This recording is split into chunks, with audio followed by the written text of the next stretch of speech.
Welcome. What I'd like to do is show you how to factor this expression by factoring out the GCF.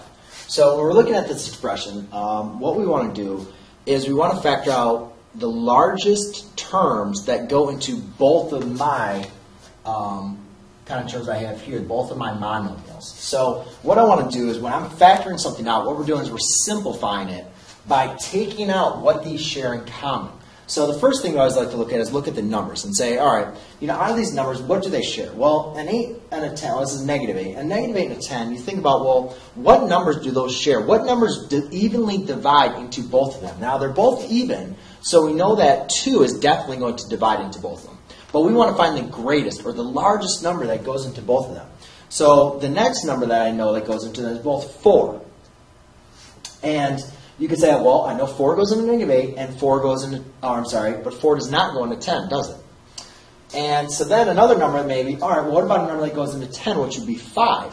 But 5 doesn't go into 8. So therefore, I have to fall back on my numbers and say, all right, well, 2 was the greatest number that went into a negative 8 and a 10. So what I'm going to do is, since they both share that 2, I'm going to divide that out. So pretty much what I'm going to do is I'm going to divide a negative 8 by 2, which is just going to leave me a negative 4v plus 10 divided by 2, which would be a 5v squared. Now, usually students can understand that, and we can check our answer by using distributive property again to double check. 2 times negative 4v is a negative 8v.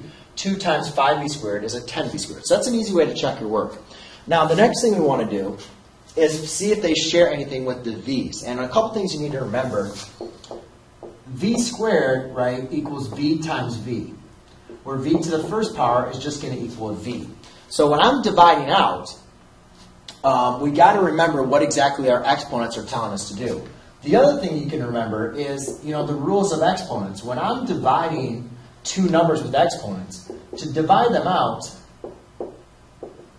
you got to make sure you're subtracting your exponents. So right now I look at this and I say, all right, they both share a v, and here comes a v squared. But what's the largest power of exponent that they share?